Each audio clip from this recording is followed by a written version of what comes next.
Here is how to remove background noise from your video or live stream in OBS. Just start by clicking Help and find Check for Updates and make sure OBS is up to date. Now I'm going to be quiet for a few seconds and watch this microphone bar. Look what happens when I'm not talking.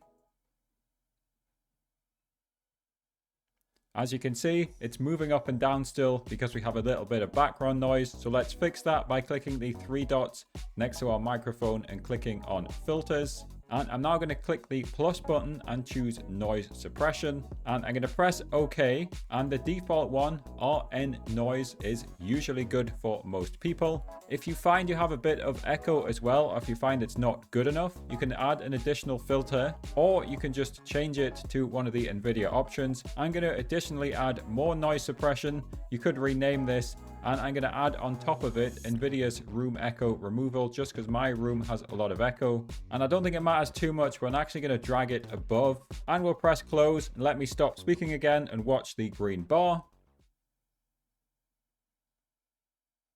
And as you can see, the green bar is not moving and we've successfully fixed our audio problems. And by the way, if you just want to check, just hit start recording and record a video, a few seconds of yourself speaking and hear what it sounds like, and then play around with the filters until you're happy. If you need a TikTok stream key, watch this video.